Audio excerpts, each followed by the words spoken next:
pumasok sa Senado ng 18 dating Marines na inimbitahan sa pagdinig ng Senate Blue Ribbon Committee. Mismo si PNP Secretary John sa mga sundalo na personal na sinundo sa labi ni BRC Chairman Senator Pia Cayetano at Senator Robin Padilla. Present sa hearing ang iba pang miyembro ng Blue Ribbon sa pangunguna ni Senate President Alan Peter Cayetano at Vice Chairman Rodante Marcoleta. Mismong si Senator Cayetano ang nagpanumpa sa mga resource person.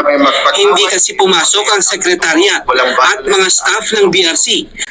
Ang mga taong utak at mastermind ang pinakatarungal-tumal na pagnanakaw ng grabe, no?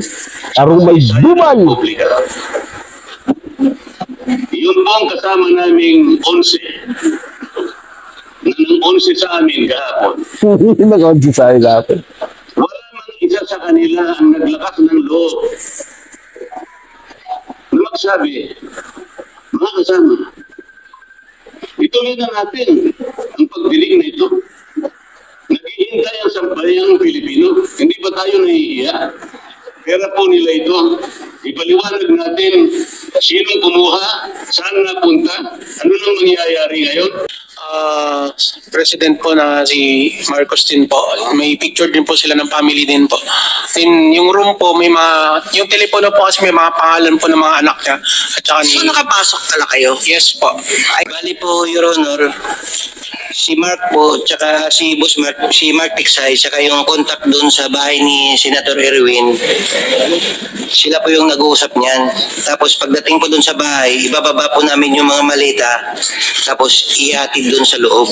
Gugulat lang po ako kasi traditionally, ang anti-Marcos, yung progressive diba? Anti-Marcos sila eh. at pink. Siyempre nakakagulat talaga. Isang sobre at isang maletang pera si Father Flavie Villanueva. At ang nakakapagtaka, bakit nila inaagaw yung pagiging Senate President dito ni Peter Alan Cayetano? Takot ba kayo sa investigasyon na mangyayari o gahaman lang talaga kayo sa kapangyarihan at gusto nyo kayong humawak ng kapangyarihan dyan sa Senado? Isa lang ang gusto naming marinig. Sino ang ulo sa nakawan sa flood control? Bakit yan nangyari? 'Di ba? Yun lang yun eh, mga insan, para mapanagot yung mga magnanakaw na yan, yung mga kurap na yan na nagpaikot, nagpalugmok lalo dito sa ating bayan. Kayong 12 na nagpapanggap na majority, kung tunay kayong nagsiservisyo sa sambayan ng Pilipino, ngayon nyo ipakita sa amin.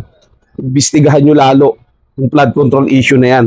At kung tunay kayong hindi nakatanggap ng mali-maletang pera, mas lalo nyong paigtingin ang pag-iimbestiga dyan sa flood control issue na yan.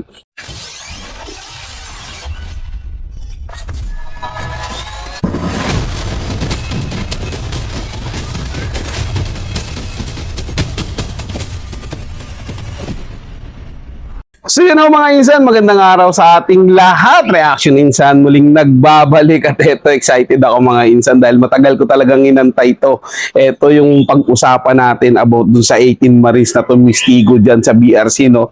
Sa hearing ng Senado. Dahil talaga namang magugulat ka. Sobrang nagulat ako mga insan at doon ko nalaman at napagtanto ng yung mga nagtulong-tulong na sinasabi na si VP Sara Duterte ay korap, nagnakaw, may anomalya, may ganun. Putik! Doon ko nalaman mga insan. Sila yung involved doon sa mali-maletang pera. So napaisip tuloy ako na kaya ba ayaw nyo si VP Sara maging presidente, makatakbo sa 2028 election dahil natatakot kayo na mapanagot dito sa flood control anomaly na to, sa mali-maletang pera. Yun ang pumasok talaga sa isip ko mga insan. Pero actually ito pa naman hindi pa naman napatunayan dahil wala pa namang formal na hatol. Pero ayan na may ebidensya, may testigo, at syempre yung testigo doon sa mga mali-maletang pera na nabigyan, tukma doon sa mga lugar na sinasabi, mayroong nag-i-excess na lugar. 'Di ba? Hindi katulad yung mga kinuha nilang witness laban kay VP Sara Duterte, lalo na to si Tililing. Iba yung lugar na sinasabi nila, puro mali-mali. Meron hindi nag-i-excess, wala pa nung panahon na yun. Meron naman, pag-aari nung ibang tao na napagbintangan lang, wala naman pumunta. Kumbaga, invento lang. Yung sa 18 Marines, makikita nyo, nag-excess yung lugar na yun. Meron talaga. Yung lugar na yun. At pinupuntahan talaga ng mga kongresista yun at ng mga senator. Diba mga insan, doon natin makikita kung sino yung sinungaling at sino yung nagsasabi ng totoo. Well, siyempre, hintayin pa rin natin yung lalabas yung buong katotohanan kasi investigation pa naman yan. Inaalam pa naman yung tunay na katotohanan dyan, mga insan So, ang pinaka magiging susi talaga dyan si Saldico. Kasi si Saldico nga doon yung nag-uutos sa kanila na maglabas ng, mag-deliver ng pera kung sumulpot yung tao na yan, biglang sumulpot si Saldico at i-testify niya na totoo yung sinasabi ng 18 Marines, finish na mga insan.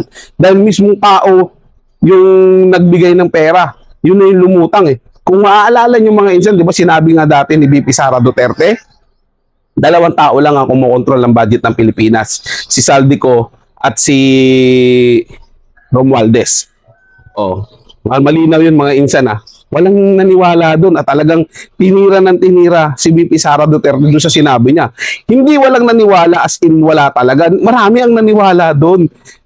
Siyempre mga kaalyado ni VP Sara Duterte, pero yung mga ibang ululista, hindi, naninira lang si VP Sara Duterte, puro ganun sila. Pero ngayon, tulala na sila ngayon. Yung ibang ululista noon na nakakasalamuha ako, minsan nakakadibati ko sa labas, medyo pag ganun na sila ngayon mga insan Hindi na nila alam kung kanino sila papanig, kung sino na talaga paniniwalaan nila Di ba? Ayun kasi sila, mga ano lang yun mga insan dala lang yun ng mga sulsul mga barkada. Siyempre kami, magkakabarkada rin, magkakaibigan. Healthy discussion lang naman yun. Nagkakapalitan kami ng kuro-kuro. So, inaalam namin kung ano yung saloobin niya sa ganito. Nalalaman namin ngayon, ano na talaga, medyo tagilid sila sa paniniwala nila. So, parang dito magalmang dyan na panoorin na natin yung ng 18 Marines. Para marami tayong malaman.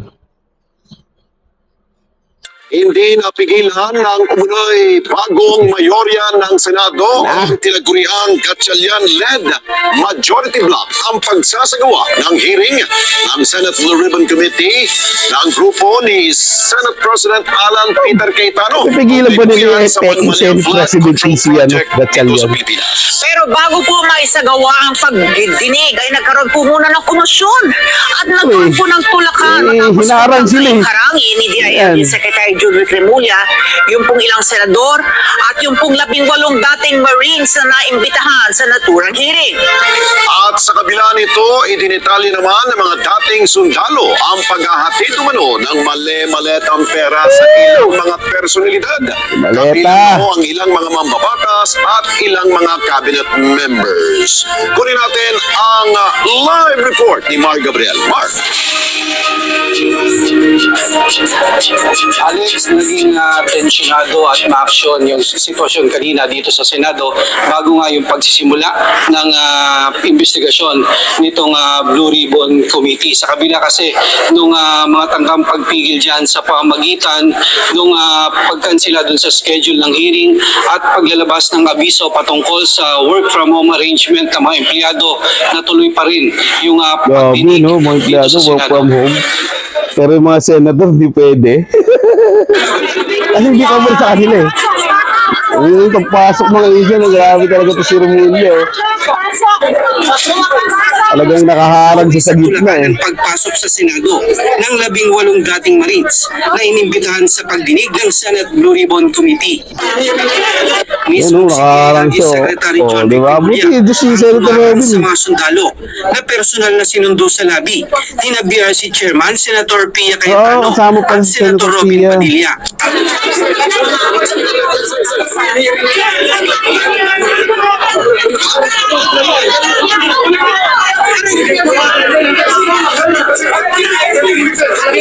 Kung makakayanin yan, martial artist. Kahit martial artist ka pa, ang problema kay Senator Robin. Pero matapos ang balyahan, nagawa pa rin makalpas ng mga Marines at makarating sa session hall.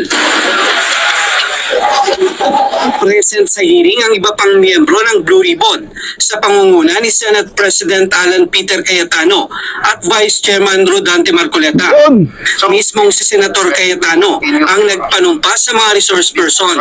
Hindi kasi pumasok ang sekretariat at mga staff ng BRC dahil sa ipinalabas na abiso na work from home ni Senate President Pro Tempore, Senator Win Gatchalian at ni Mali na Senator nga Erwin yung Tulfo pagkaupo na ng mga yun, nagkakansela sa schedule ng hearing. The term of office of the Takot na takot din yung mga, ano. and Secretary and Sergeant to Arms shall begin upon their election and shall end when their successors shall have been elected. Ama yan. Halal na po ba yung kapalit ko? Yung nag-press con po kanina, naalala ba siya bilang Senate President? Hindi naman eh. Siya mismo nagsabi, naghihintay pa sila ng 13. So, ladies and gentlemen, we will continue to function. Pero bago pa man ang pagtatanong sa mga Marines, mayat maya na ang problema sa live coverage na tila sinasabotahe daw para pigilang mapanood ng taong bayan. Ayos naman yan. Siguro hindi kami Magpasok kayo ng ano dyan, vlogger. Resource person. Na sinusubaybayan ang ating hearing ngayon at ang nirereklamo ay hindi lumalabas sa Senate website, pinagbawalan daw. At yung Grabe naman talaga. sa plataforma ng media, pinapatay ang coverage, putol-putol at choppy. Kung pwede lang po, hayaan natin na marinig ng sambayanan ang testimonya ng ating mga Marines. Takot sila, takot. Sabi ni Senator Marcoleta, ginagawa raw ng kabilang grupo ang lahat para pigilan ang pagbubunyag ng katotohanan Permisyon. sa pinakamalawak na korupsyon sa kasaysayan. Permisyon. Wala po silang ginawa para ituloy ang pagdinig. Sila naman po ang may kaalaman ng dahilan kung bakit ayaw nilang ituloy.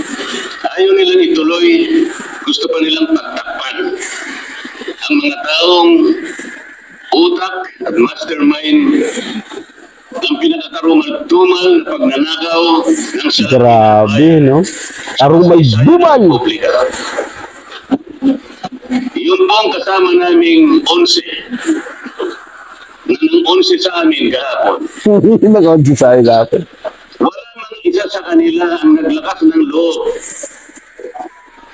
na magsabi, mga kasama, ituloy na natin ang pagdilig na ito.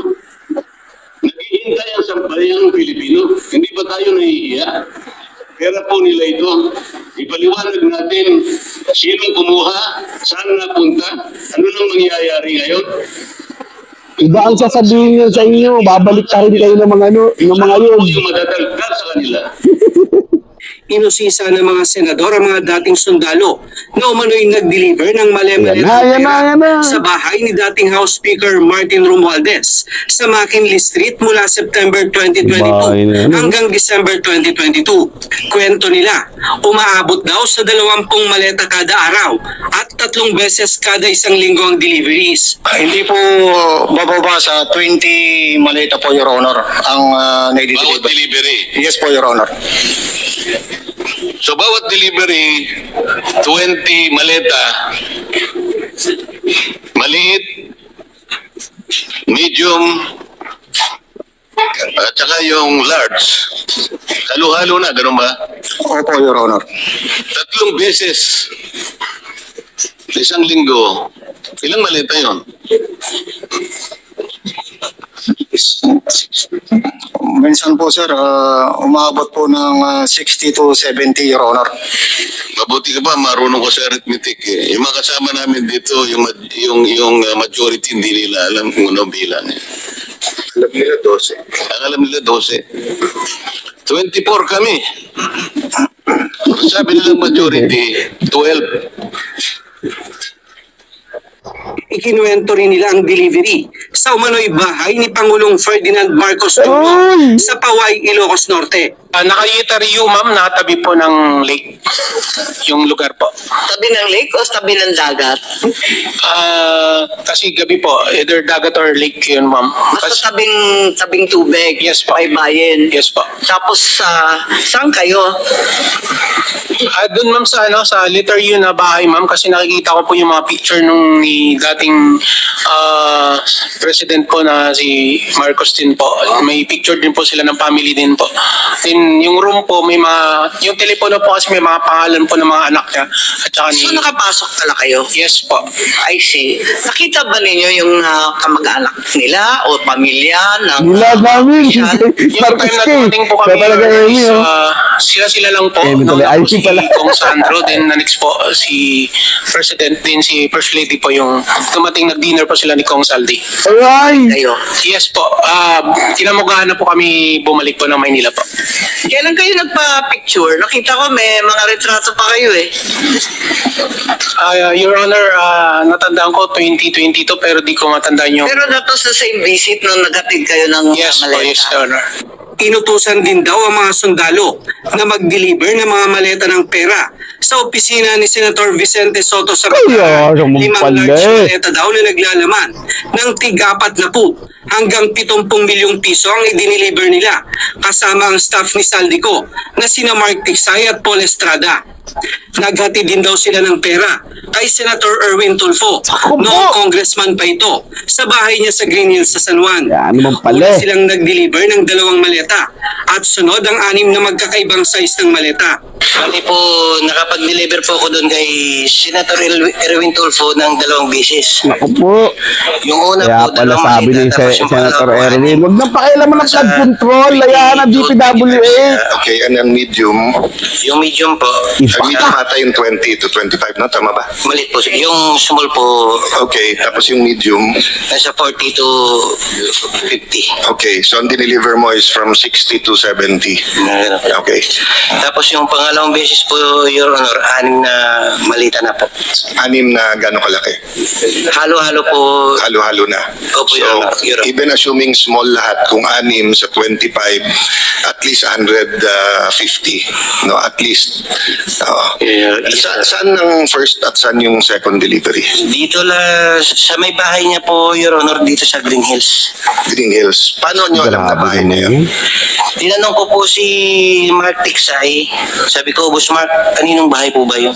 Sabi niya kay Senator Erwin. So pagdating nyo doon, katulad ng Grabe kwento doon sa ko, Ilocos, Senator mismo Erwin. doon kinuha lang, pinapasok kayo, paanong... Bali po, Your Honor, si Mark po, tsaka si Boss Mark, si Mark Tiksay, tsaka yung contact doon sa bahay ni Senator Erwin, sila po yung nag-uusap niyan.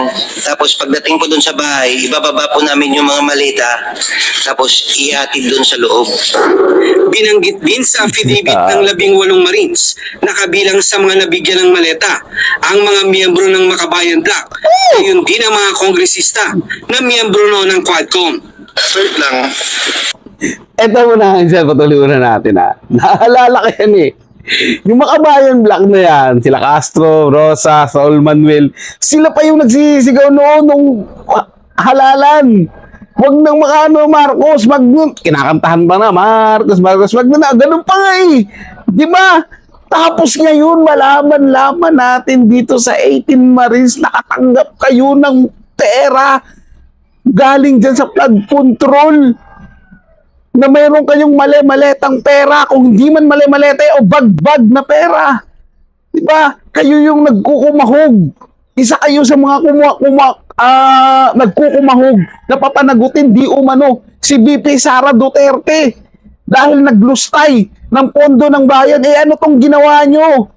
Diba? Tumanggap kayo ng pondo ng bayan at saan nyo ginamit yan? Simple lang ang sagot dyan mga insan. Ginamit nyo yan para mag-recruit ng mga kabataang sasanib sa inyo. 'Di ba? O alam naman natin kung saan nila dadalhin yan mga insan at hindi na natin pwede sabihin dito yan dahil alam na ng taong bayan, ng karamihan ng taong bayan kung saan nila dinadala yung mga nare-recruit nila. 'Di ba? At eto pa mga insan, kaya pala yung mga tuwadcom na yan, tuwadcom ng tawag, di ba? Mga quadcom hearing nila, mga insan, porsigido sila, may budget naman pala. Kaya naman pala, pumapaldo.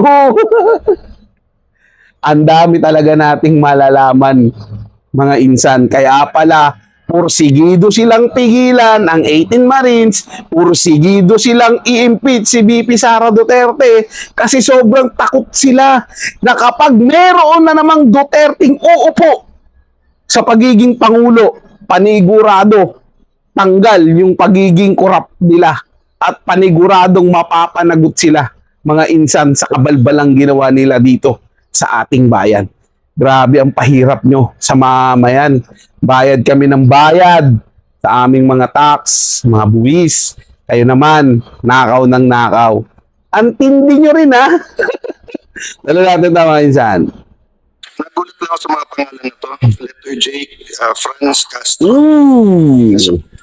Tapos Leila de Lima. Tapos may nakalagay dito sa Polo Club na bigay. Sino po dito? Nagugulat lang po ako kasi traditionally ang anti-Marcos, yung progressive. Diba? Anti-Marcos sila eh. At pink. Siyempre nakakagulat talaga. Daw ng isang sobre at isang maletang pera si Father Flavie Villanueva. Si Father Flappy ay hinatiran ko ng pera doon sa Mindanao Abo. Isang sobre yun, sir. Jolly Kadyaw, sir. Jolly Kadyaw. Hindi, yung dinalhan po niyo na Malita. kanino? Ay, Father Flappy, binuhat ko papunta sa sakyan niya. Paano may Flavi? isang maleta. Ay, sir. Yun ang nare-recall mo. Ay, sir. Grabe, Hapon yung diba? hapon. Tapos yung suot niya, sir, itim na pangpare. Sabi ng mga sundalo, may makuha sila ng larawan ng kanilang mga delivery. Maaari din daw itong imbestigahan sa pamamagitan ng mga CCTV at logbook sa mga subdivision na pinagdalhan ng pera. Kwento pa ng mga sundalo, noong pumutok ang issue ng flood control, may mga kumausap sa kanila para kumbinsihin na wag suportahan ang pahayag noon ng kasamahan nilang si Sergeant Orly Gutesa. Nililigaw sa amin. Na, Ano po? nililigawan po kami na hindi na po kami magsalita para manahimik na lang po. Una dyan, pinapatawag kami sa... Sino po ang lumiligaw sa inyo? Si si dating Chief of Staff Nick Torre po. Kinausap kami na firma ng affidavit. Nicolas Torre, grabe yun ah. Lipos mo talaga, Torre. Walang visa namin yung mga sinasabi ni Orly. Kaya pala sabi ng asawa mo, at least paldo. Binigyan kami ng Ito, Torre, ah. 50,000 Your Honor para sa disturbance namin. Pakiulit nga po. Magkano po? 50,000 Your Honor. Yen. Pesos yun. Pesos. Opo. Sino nagbigay? Yung si Annalisa Gaspar po. Yung staff niya doon po. O ano? Yung lahat ng cellphone po namin, ibibigay po sa kanila. Sa anong dahilan? Papalitan po ng mga bago po, iPhone po. Ano bang klase yung mga cellphone nyo? Nokia. iPhone 16. So papalitan nila ng mas maganda. Yes, Your Honor. Alam ninyo yung dahilan kung ba't nila gagawin yon? Kasi nandun yung mga picture namin, Your Honor, na nakasave sa cellphone po. Oo, nakag-deliver sila. O ganun pa lang nangyari. Paano kayo nagkaroon pa ng mga litrato? Your Na Honor, nasama dito sa inyo pinagsamang salaysay. meron po kaming nakasave sa iCloud po namin. Nautakan mo rin siya, di ba? Yes, Your Honor. Samantala, Tama ba? namang iPhone ka ba? iCloud yan. ni Senator Erwin Tulfo ang akusasyon sa kanya ng mga Marines. Sabi niya, magkakaiba na ang detalye na sinasabi ni Gumban ukol sa bilang at halaga ng pera na idiniliver sa kanya. Kapansin-pansin din daw na pili lang ang mga binabanggit na Magkakaiba dahil magkakaiba naman talaga yung delivery, hindi naman para parehas. Tinawag niya itong planadong propaganda. Planado Laban eh. sa kanyang Wala naman magnanakaw na umamin nagnakaw wala siya. raw puwang sa Senado ang mga fake news at trolls. Sa isang Hindi, dapat mensahe, umalis tayo. muli ring Wala kayong ni puwang sa Senator Senado. Soto ang akusasyon na tumanggap siya ng maleta ng Hindi pera. ako nanghinayang Ayaw kay niya raw Tito itong Soto. patulan. Sabay giit na hindi siya senador mula 2022 Alam mo, Tito hanggang Soto. 2025. Yung Ang Malacanang pinagtaksilan, ninakawan. iginit na Alam na kailangan alam mo yan. maglabas ng ebidensya ang mga nag-aakusa Pinanggalingan mo laban yan. sa Pangulo. Dapat ikaw ang unang makakaunawa. Lalo na po ang balak mo lang naman talaga ay manggiba at magsilbing isang obstructionist or destabilizer. So dapat patunayan nila, bigyan nila tayo ng dokumento at hindi yung salita lamang. May dokumento nga pinapakita na nga nila pati ebidensya. Antayin mo lang ang declare. Ilalabas din yan. Si Palawan 2nd District Congressman Jose Alvarez na matapos mabanggit yung kanyang pangalan na nahatiran din daw ng mga maleta ng pera nitong mga ex-Marines. Marine niyang itinanggi na wala siyang natanggap na pera mula kay Zaldico. Bagaman naging Vice Chairman daw siya ng Committee on Appropriation, Kami wala raw siyang naniniwala. mula sa flood control project. Alex. Okay, Mar, yung bang mga minutes o yung mga nilalaman ng ginawang hearing kanina, yung proceedings ng Senate Blue Ribbon Committee sa pangunguna ni Subcommittee Chairman Rodante Marcoleta at maging ni SP Alan Cayetano, ito ba ay mailalagay ba sa Senate records? Gayong batid natin na nabanggit nga no na Bakit hindi ilalagay? Sila yung tunay na Senado, majority. wala doon. Lalo tigit, may bago ng secretary. Yung secretary niya dati na si Montales ay nandun din ba? Paano bang sistema niya na Mar? Well, ang sinasabi kanina ni SP Alan Cayetano ay may tinitiyak niya na may papasok naman daw sa record ng Senado itong mga pinag-usapan sa pagdinig. No? May mga staff naman daw sila kanina na nandun sa pagdinig. Bagaman wala yung karamihan sa mga staff at secretariat nitong Blue Ribbon Oo, kaya pala pinag-work from home nila. Alex na Alam na. Senate Secretary ay yung si Attorney Montales pa rin dahil hindi naman daw nahalal ng majority na 13 senador itong in-appoint ng block nitong si Senator Win Gatchalian. Kaya nga, magtataka, di naman legal na halal yun. Mar, no, dahil nandiyan ka, ikaw ang mata natin dyan sa Senado. Di ba usually kapag may mga hearing na ginagawa ang ating mga senador, may mga ano yan, di ba? May secretariat, naglilista, siguro may ano pa dyan sinusulat pa nila, nire-record. Di ba? Parang ganun yung ginagawa dyan na Mar, no? Yes, tama ka dyan, Alex. Pero dahil nga dun sa abiso, no, itong si Senator Win Gatchalian na work from home arrangement sila. Ngayong araw, marami sa mga staff ang hindi lumutang dito sa Senado. At sabi ni SP Alan, binibigyan niya ng pagkakataon ngayong weekend itong mga tauhan ng Senado na mag-isip-isip at sundin kung ano yung tama at kung ano yung sinasabi sa konstitusyon. Okay. Kayo ba, Mar, ay nabigyan ba ng kopya nitong mga salaysay ng 18 sundalo?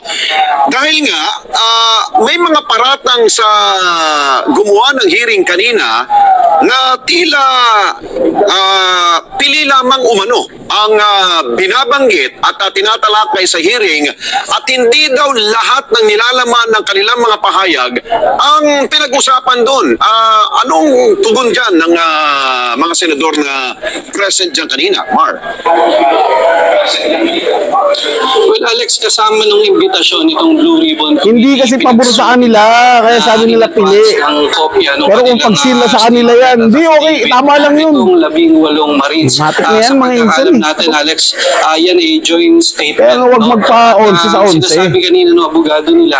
Last one na pala sila ngayon. May mga isusumiti pa sila nga dokumento, mga karagdagang dokumento dito sa Blue Ribbon Committee. Kasama na nga yung mga supporting photos and videos na kinakalap nila at ilalagay sa isang file, Alex, bago isumite sa susunod na pagdinig nitong Blue Ribbon Committee.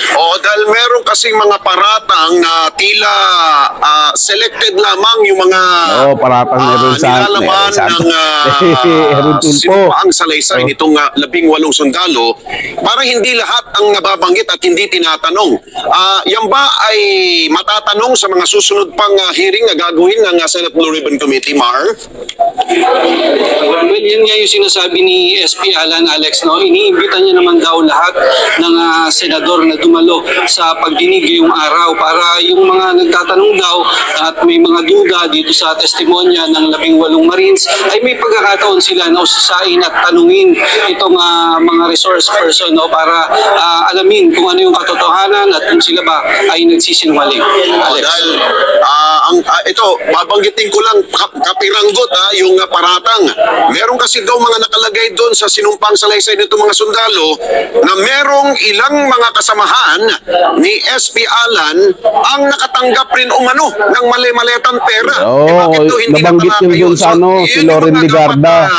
dapat, masagot at matalakay. Talagang mahaba ang usapan dyan Mahaba talaga yan. Kasi si Loren Ligarda, sinabihan, nakatanggap din. Alex, napakalawa kasi nitong Dami yan, daming sa ano. flood control scandal. Kaya nga iniimbitahan nila yung mga senador na nais tanong. Susi talaga yun si Saldi Kumain. Sa mga susunod na pagdinig para At i-raise pag bumaliktad din si Romualdez. Kasi di niya ilalagdag pinsan niya. Napanood nilang hearing ngayong araw. Dadalawa lang kasi, Alex, yung halos nagtatanong kanina doon sa pagdinig. Kaya kung may mga nakitang pagkukulang, may pagkakataon daw sa susunod na hearing. Tama, dalawa lang nagtatanong eh. Sa mga Yun ang pwede matanong lahat. Ang dami niyan. Na nais nilang malaman kaugnay Eh dito sa kung flood umatin control ka, scandal. Tito Soto, Once Erwin, di sana kailan ang nakapagtanong susunod kayo. na Saan hearing nga ako ni hatiran? Senador Marcoleta dahil mag-overlap yan sa June 8 naman nung nagsasabing sila ang totoong Senate Blue Ribbon Committee. Yari. Yung chairmanship ni Senador Erwin Tulfo. Paano yun? Pwede ba magsabay silang dalawa? Pwede bang hiwalay silang dalawa? Ano mangyayari ang Senado? Hindi tunay yung kay Erwin Tulfo mga insan. Lagi nyo tatandaan yan. Hindi tunay yung kay Erwin Tulfo dahil nga hindi naman tama yung pagboto nila eh. Doon silang sila nung time na yun. Dapat ang majority president 24 sila. Diba? Blue Ribbon, itong si Gatchalian, no? Itong kampo ni Sherwin Gatchalian. At nagtataka nga rin si Cayetano, bakit daw hindi pa sila sumabay kanina, no? Nagpakita sila ron para sabay-sabay na imbestigahan itong anomalya ng flood control. So, hindi masyadong maayos sa Alex sa ngayon yung sistema dito sa Senado. Merong pagtatalo sa liderato. Kaya ang kailangan daw ay magkaroon ng pag-uusap na ang sabi ni Senator Sherwin, handa naman siya na makipag-usap dito sa kampo ni Senator Cayetano. Pero ang sabi ni Senator Cayetano, hindi siya makikipag-usap dahil siya ang lehitimong Pangulo nitong Senado. Ayun, para Oh, yun, totoo yun mga insan. Bakit mo kakausapin yung hindi lihitimong Senate President? Eh, ikaw yung lihitimo. Di ba? Nasa sa ayon sa konstitusyon, nasa ayon sa batas ng Senado yung ginawang pagpili kay Senator Alan Peter Cayetano. 'Di ba? Hindi katulad nila Win Gatchalian na 12 tayo, majority tayo dahil 24 lang naman 22 na lang naman ng senator. Ano, tinanggal niyo si Jingo Estrada dahil nakakulong? Tinanggal niyo si Senator Bato dahil wala diyan at pilit na itinatago yung sarili niya sa mga kidnapper? 'Di ba? Oh, halal ng taong bayan yun, ba't nyo tatanggalin yun? Ano, wala na kayo respeto sa bumoto doon kina Senator Jingo Estrada at Senator Bato de la Rosa? Dahil gusto nyo yung sa inyo yung masunod kahit binabali nyo na yung batas? Ganyan na ba kayo kadesperado para makuha yung posisyon dyan sa Senado? Di ba? Kung tunay kayo nagsisilbi, kayong 12 na kayo ngayon dahil sumama na si walang paninindigang Chis Escudero sa inyo. Kayong 12, pakinggan yung mabuti to. Sana makarating sa inyo. Kung totoo kayong nagsisilbi sa taong bayan, sa mga Pilipino, wag yung harangin yung na yan. Makipagtulungan kayo diyan sa investigasyon, sa flood control. Yan ang pinakamahalaga. Yan ang gusto lang malaman ng taong bayan kasi napakalaking pera ang nawala dyan. Di ba? Ang daming proyekto na pwedeng gawin dyan sa pera ng nawawala na yan. Hindi yung binubulsa lang ng mga buaya. Dapat napapakinabangan ng ordinaryong Pilipino yan. Lalo na ng mga magsasaka, mangingisda. Diba, mga mag-aaral, pwedeng ipatayo ng paaralan yan, patibayin yung mga tulay, hindi yung guguho yung mga tulay, mga building dahil sa standard na, dahil sa kupit-kupit ninyo. Pag nanakaw ninyo ng pera, kaya ang natitira konti na lang, siyempre, ang gagawin ng mga kontraktor, binipisan na lang yung mga semento. So ano nangyayari ngayon? Substandard lahat. Kasi hingi kayo ng proyekto, mayroon dyan ibang congressman, nangingi ng proyekto doon sa lugar nila, hindi naman pala binabaha yun. O sa Laguna, diba, binalita nga niya mga isa, nagulat yung Abogado yun, residente, nagulat siya, bakit meron kaming flood control dito? Hindi naman binabaha yung lugar namin, napakataas nito. Di ba? Oh, saan nila dinala yung pera? Yun yung gustong malaman ng taong bayan dahil uutang tayo ng utang.